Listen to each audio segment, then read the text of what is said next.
everyone, I'm Eric Mafnez. I'm the Director of Operations at Red Clover, a strategic HR and change management consulting firm out of Parsippany, New Jersey. And I'm Jen Lestrange. I am the founder and CEO. Thanks so much for joining us for another coffee chat. If you came here from our quick sip, we were just talking about the importance of accurate job descriptions for small business owners. And now we're going to dive a little deeper into the topic of what small business owners need to include in a job description in order to attract the best talent. Now, Jen, as a small business owner, Okay. when you wrote your first job description, It was terrible. No. okay, and then she hired me. No, Pretty much. yeah. Except I think I found you on Facebook. Yes, luckily I had an ample network when I left higher ed. But we'll talk about social media, media, actually. What do we think? What was really critical for you to get across in developing the job description so that you could find the right person? Yeah, it's a great question. How we were different. So I think there's something about the talent strategy that I was going for from the beginning was around trying to bring in consultants that were different from corporate HR profiles. Mm-hmm. So looking for people who had really demonstrated success leading large teams, people that had budget responsibility, knew how to read a P&L, and articulating that in a job description was really key. And also just talking about our values, like who we were and what we stood for, and something about how our values threaded through to how we make decisions. Decisions about how we hire, decisions about how we recognize and reward successful team members, and like how we make the tough calls in the business. And how do you think that helps the job description stand out against, a standard job description that someone copied and pasted from LinkedIn or maybe kind of threw into ChatGPT? How do you think that impacts the quality of candidate? I think authenticity trumps length every day. You can put it into ChatGPT and find out, what are the key skills that you need to be a consultant, but there's something about speaking from the heart and speaking from a place of experience, where it's like, what have I seen work? What have I seen not work? And articulating that to someone like, this is the problem statement that we have. So at its core, a job description is a problem statement. This is the problem that the business has that we are looking to solve for, and this is what we think is the description of the person, their experience, their skills, their background, whatever it is, that we think we need to help solve that problem. Yeah. What do you say about leaders who think that the most effective job description is a comprehensive list of what the individual is going to be doing day in and day out? They're not going to read it. Okay. So again, brevity is key. I think, so there's this old adage when we talk to, like friends of ours who are looking for a job, and they come to us and they're like, oh, I've been working for like 15 years, so my resume is like 4 pages. And they're like, no one's going to read past the first page, so figure out how to shrink it down, or figure out how to highlight give the space on the page that's got the highest value real estate, the most relevant information about what you bring to the table with your experience. The same is true for the job description. I don't know a candidate that's going to weigh through a 4-page job description and they're going to read like every last goal or objective that they think they're going to need to do, or a description of the week in and week out activities. They lose interest.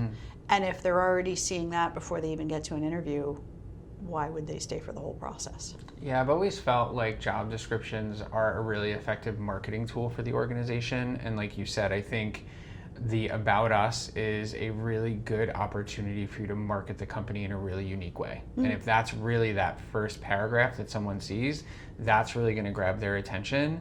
Then they're going to be encouraged to read further in the About You section, right? Who is the person that they are looking for?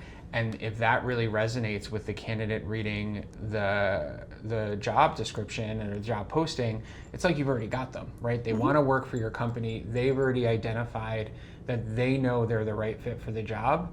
Then they just get the opportunity to confirm that they can do the things listed in their responsibility. And the final checkpoint is, okay, do I have the knowledge, skills, and responsibilities that this job is looking for?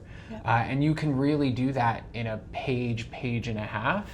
And then obviously I think for us, the differentiator is really communicating our values through the job description. And I think companies really can improve their market standing and appeal to people that they want to have work for them by really giving some tender, loving care to the job descriptions that they put out on the market. Yeah, and I was just thinking back to sort of the last round of hires that you ran. Like, think of how many people reached out and wanted to talk to you simply because they read the job description and just thought it was an amazing company. Yeah. And they may not have made it through. I mean, I don't meet everybody that you meet, but like, it is a great way of just sharing the vision and the mission of what the company does. I know, even in probably more in the early days than now, but like, we would have people who would reach out and be like, hey, I saw your job description, but like, what do you guys do? And we might need help. Yeah. So it can be interesting, really super effective advertising for what the business does. Yeah, absolutely. I think about the one time we ran an ad campaign on LinkedIn, and I think the way we marketed the company, because we were trying to attract clients, I think a lot of the leads we got were ultimately people who wanted to work for us. Yeah. So although we didn't necessarily achieve what we had hoped for with the LinkedIn ad campaign, it was interesting because it did kind of increase brand awareness for at least from an employer brand yeah, perspective. yeah, I think for the it worked firm. well. Yeah. Any last pieces of guidance for people who are struggling to put together a really effective job description? I think there's good templated information on things like the SHRM website. There's stuff in our website with blog posts where we talk about what goes into a good job description. I think there's two sides to it. One is the marketing. So how do you articulate who you are, what you do in a way that is compelling and that differentiates you from your competition, and really kind of speaks to that avatar, which is the ideal employee that you want to come work for you. And then the other side of it is just a compliance thing, because that job description, you're going to post it on a website to be able to recruit talent and bring it in, but you're also going to use that job description as an ongoing document inside your organization that is used to determine whether someone is meeting or not meeting the expectations of a job. Yeah. And this comes out for us a lot when we're brought in to talk about performance issues, and maybe we spend a little bit of time talking about that too.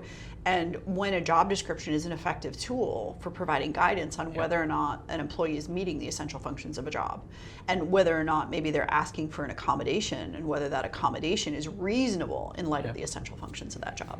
Yeah, I think accuracy is wholly important, both from a marketing perspective, right? And one of the things that we always recommend, especially when we start working with a new company and they're like, hey, we have this job description from 5 years ago, and our director of marketing who started 5 years ago just left. And it's like, all right, let's actually take a look at this job description. Let's talk to that person's supervisor. Let's talk to that person's team and ensure that what we're actually hiring for is what is listed in the job description. Because there's nothing worse than someone actually starting at an organization and discovering that the job that they were excited for and applied for is absolutely nothing what they're actually doing in the day-to-day. So I think there's something about employee retention in there. But I do remind our clients, brass tacks baseline is you are ultimately communicating to the person what you're holding them accountable for, and it makes it harder to have those performance management discussions or potentially terminate someone if ultimately you're holding them accountable for something they didn't know that they needed to do because it was never listed in the job description. And then very clearly, like you said, the hygiene statement, that clearly outlines what essential functions of the job are and what are some of the essential physical requirements. Should an employee come and say, hey, I need a reasonable accommodation, if at the end of the day you haven't outlined the essential functions of the job appropriately, the company may be in a position where they are required to provide a reasonable accommodation just because care and attention wasn't given to the job description. And obviously we want companies to provide reasonable accommodation, but I think a lack of attention or care when developing the job description puts companies at kind of a greater risk profile, or they don't really have the appropriate guardrails when it comes to the interactive discussion related to a reasonable accommodation or even a work from home request, right? Even not something. Well, so that's actually a good question. So what is an example of what you've seen as what would be considered a reasonable or an accommodation request that comes up relatively frequently maybe, or that you've seen, that's kind of like a common thing that, small business owners should maybe be aware of, whether that's something that they need to have it in the back of their mind. This is the sort of thing that could come up from an employee. Yeah, I think with some of the clients that we work with, so we work with tech companies, we work with construction companies, and I think at times people assume, especially if, say, it's like an inventory specialist in a tech company, I think it's very easy for those employers to assume that if they apply for a job with a device management company, or they apply for a job in a construction company, the assumption is, oh, well, they're definitely going to need to lift things, or they're definitely going to need to be working in, heights, right? And they don't include that in the job description. They don't outline that as a requirement in order to essentially perform the job. So then ultimately when an employee does come and say, listen, something happened, I can't lift something heavy, or I can't be up on that roof because it's missing from the job description, it just puts the company in a really challenging and thorny position because it wasn't clearly stated that that was something that they needed to do to essentially perform the job. Because I think people take for granted that if you're on a roof, you're going to be high up. Right. And it would probably be okay in the end, but I think it makes it a much longer conversation than it maybe needs to be. Yeah. I think some of the stuff that I've seen just in an office environment, particularly with small businesses, where what would be considered a reasonable accommodation in a very large, cash-rich organization compared to a small business with limited funds and limited resources to do things, is how you accommodate, let's say, office ergonomics, right? So you have someone who maybe had knee surgery and they're like, hey, I'd like to have an orthopedic chair, and this is the chair I found and it's $3,000. And they're like, wow, that's a big lift. But consultative process, how would you feel about a temporary standing desk that we put up where you can, stand for a while and then take a rest break?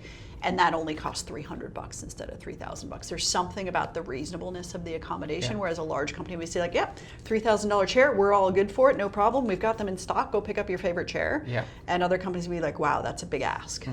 So there's something about the relative, the company's ability to accommodate an accommodation really depends on the company as well as what the request is. Yeah, I think what we really identified here is that a job description serves a lot of different purposes. It does. It markets your firm to job seekers.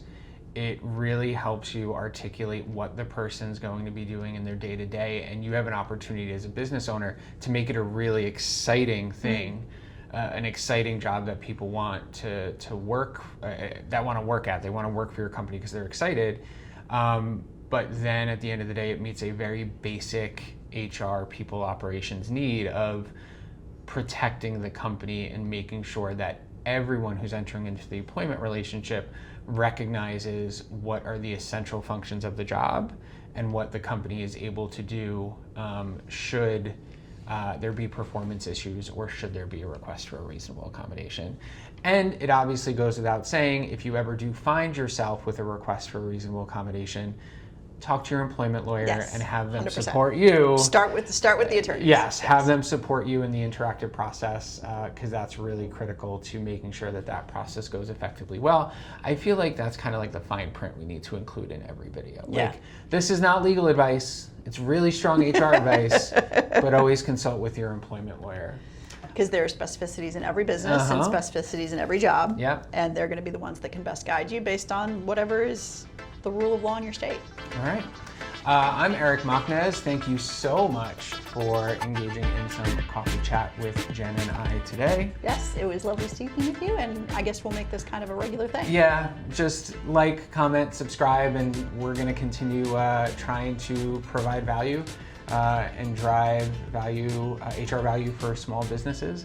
And if you have questions about how to develop a good job description, reach out to us at hello@redcloverhr.com, and we'd be happy to hop on the phone. Thanks. Thanks.